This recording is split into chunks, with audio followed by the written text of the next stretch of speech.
오늘의 아침 묵상입니다. 오늘 사도행전 12장 1절로 12절 말씀 함께 묵상하도록 하겠습니다. 글라우디오 황제 때 유대 땅에 큰 기근, 가뭄이 엄습합니다. 이로 인해 예루살렘 교회 성도들이 많은 어려움을 겪게 됩니다. 안디옥 교회는 바나바와 바울을 통해 구제원금을 준비해서 예루살렘 교회에 전달하기로 결정합니다. 바나바와 바울이 예루살렘에 도착했을 때 예루살렘에는 큰 일들이 일어납니다. 그 첫 번째 사건은 야고보의 순교 사건이었습니다. 여기에 나오는 헤롯은 헤롯 아그리파 1세를 의미합니다.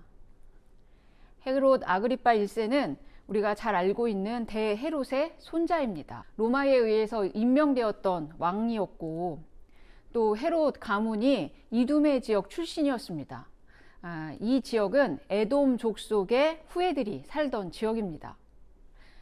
야곱에게 장자권을 팔았던 에서의 후손들이 살고 있는 지역이었습니다. 유대인들은 헤롯 왕가를 탐탁지 않게 여겼습니다. 이런 상황에서 헤롯 아그리파 1세는 로마에도 잘 보여야 되고 또 유대인들의 민심도 사야 되는 그런 정치적인 사이에 끼어 있었습니다. 로마에게 잘 보이려면 자기의 관할 지역인 유대 땅의 사람들을 잘 관리해야 되겠죠? 유대인들의 환심을 사기 위해서는 유대인들 사이에 종교적 갈등을 일으키는 그리스도인들을 탄압하는 것이 자연스러운 수순이었습니다. 그래서 대표자인 야고보를 처형하기에 이릅니다. 스데반 순교 사건 이후 예루살렘 교회는 두 번째 순교 사건이 일어납니다. 헤롯 왕이 야고보를 죽이자 유대인들의 반응이 어땠는가 하면 3절이 이렇게 되어 있습니다. 유대인들이 이 일을 기뻐하는 것을 보고 베드로도 잡으려 할세 때는 무교절 기간이라. 유대인들은 기뻐합니다. 헤롯은 의기양양했겠죠. 그래서 그 다음 주자로 베드로를 잡아서 옥에 가둡니다. 왜냐하면 그때가 무교절이었기 때문에 그렇습니다. 유대인들에게는 중요한 명절이었기 때문에 명절 이후에 베드로를 처형할 생각이었습니다. 교회가 얼마나 뒤숭숭했을까 상상이 되십니까? 5절에 보니 교회가 이렇게 반응합니다. 이에 베드로는 옥에 갇혔고 교회는 그를 위하여 간절히 하나님께 기도하더라. 얼마나 긴장되고 또 두려운 상황이었습니까? 베드로가 옥에 갇히고 나자 온 교회는 정말 간절히 하나님께 매달려 기도하고 있습니다. 그런데 옥에 갇힌 베드로 어떻게 되었는가? 오늘 본문이 이렇게 되어 있습니다. 헤롯이 잡아내려고 하는 그 전날 밤에 베드로가 두 군인 틈에서 두 쇠사슬에 매어 누워 자는데 파수꾼들이 문 밖에서 옥을 지키더니. 어떤 상황인지 이해가 되십니까? 베드로는 지금 옥중에서 누워서 자고 있습니다. 베드로 옆에는 군인 2명이 지키고 있습니다. 그런데 베드로는 지금 쿨쿨 잠에 빠져 있습니다. 지금 이때가 언제냐면 사형 집행일 전날 밤입니다. 감옥에서 여러분이라면 어떻게 하셨겠습니까? 하나님이 보낸 사자가 베드로를 찾아오는 장면은 더 기가 막힙니다. 7절이 이렇게 되어 있어요. 호련히 주의 사자가 나타나매 옥중에 광채가 빛나며 또 베드로의 옆구리를 쳐 깨워 이르되 급히 일어나라니 쇠사슬이 그 손에서 벗어지더라. 얼마나 깊이 잠들었는지 하나님의 사자가 베드로를 흔들어 깨워도 혹은 불러도 아무 반응이 없자 베드로의 옆구리를 쳐야 되는 상황이었습니다. 어쩌면 베드로는 이렇게 위기의 상황에 잠을 잘 수가 있을까? 물론 베드로는 어떤 상황에서도 잠을 잘 자는 그런 분이었죠. 예수님이 마지막 밤에 땀방울이 핏방울이 되도록 기도하시며 그 상황들을 하나님께 아뢰고 있을 때 베드로는 잠을 잘 수밖에 없었어요. 너무 피곤했거든요. 그런데 지금 이 상황은 내일이면 자기가 사형을 당할 수 있는 그런 상황 아닙니까? 그런데도 베드로는 지금 깊은 잠에 빠져 있습니다. 자기 목숨이 내일이면 형장의 이슬로 사라질 위기에 놓여 있습니다. 온 교회는 그런 베드로를 위해서 간절히 기도하고 있습니다. 게다가 옆에 있는 두 군인은 뜬 눈으로 베드로를 지키며 밤을 지새우고 있는 중입니다. 그런데 정작 베드로는 너무나 깊이 꿀잠을 자고 있다는 얘기입니다. 원문에 보니 옆구리를 쳤다는 개념은 일격을 가했다는 그런 표현입니다. 9절의 상황은 더 심각합니다.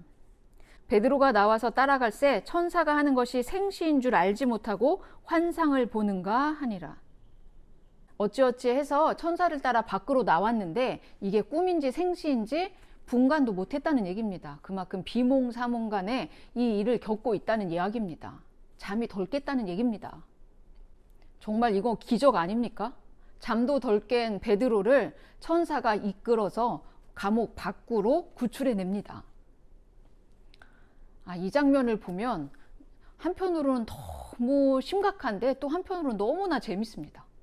베드로는 지금 감옥에 있지만 전혀 염려하는 구석이 없습니다.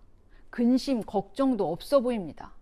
후에 베드로가 쓴 서신서에 보면 베드로의 신앙 고백 같은 구절이 한 구절 나오죠. 베드로전서 5장 7절입니다. 너희 염려를 다 주께 맡기라. 이는 그가 너희를 돌보심이라. 베드로는 지금 감옥에 있지만 우리의 생사화복을 주관하는 것은 세상의 권력이 아니라 오직 하나님 한 분뿐임을 베드로는 명확하게 알고 있습니다. 감옥에 있어도 꿀잠을 잘 수 있는 믿음, 죽음의 염려, 걱정, 두려움 모두 주님께 맡긴 상황입니다. 너무나 부럽지 않으십니까? 우리는 베드로를 잘 알잖아요. 베드로가 이런 믿음의 소유자가 아니었잖아요. 그래서 베드로의 오늘 이 장면을 보면서 굉장히 희망이 생깁니다. 우리도 이럴 수 있습니다. 사실 우리는 신앙생활을 하면서 이런 장면에 어떤 것을 기대하냐면 베드로가 감옥에 갇혔지만 굉장히 열심히 간절히 교회와 함께 기도하더라. 사실 우리가 이런 거 기대하잖아요.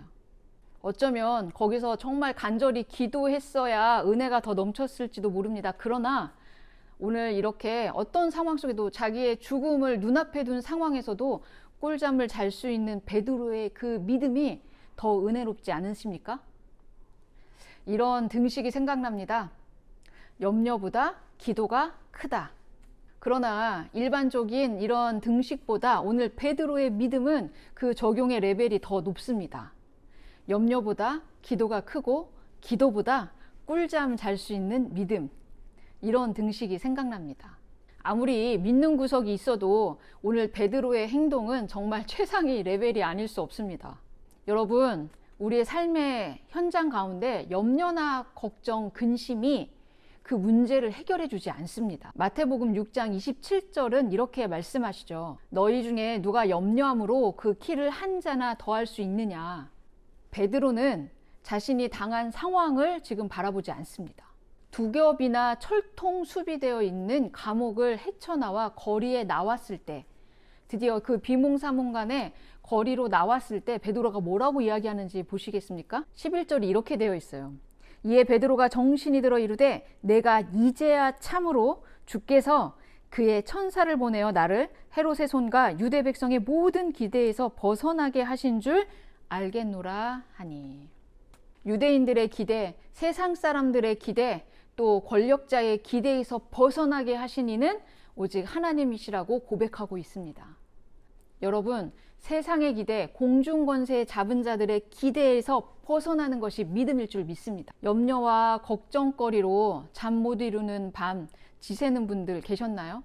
여러분, 염려하는 대로 살지 마시기 바랍니다. 근심하는 대로 그 자리에 머물러 있지 않기를 부탁드립니다. 생활의 염려, 근심, 걱정은 오직 주님께 맡기는 저와 여러분 되셨으면 좋겠습니다. 주님이 우리와 동행하시고 함께 하신다면 걱정, 근심, 또 고난의 문제들은 잠깐 지나가는 과정일 뿐입니다. 주님이 우리를 돌보실 줄 믿습니다.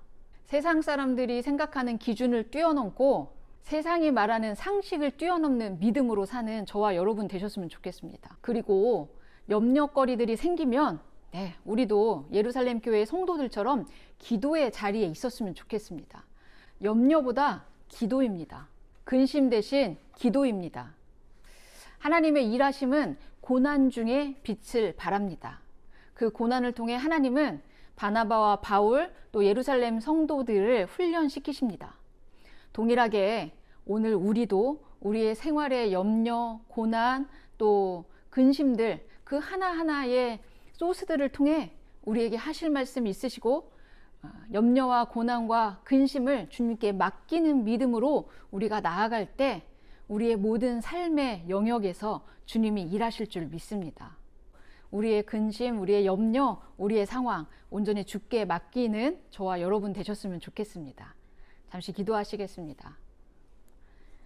사랑이신 주님, 예루살렘 교회에 여러 가지 고난이 한 번에 밀려오고 있습니다. 이 상황 가운데 교회는 간절히 기도하고 또 하나님의 일하심을 구합니다. 주께서 우리의 삶의 영역에서도 염려와 고난 주께 맡기라 우리에게 말씀하십니다.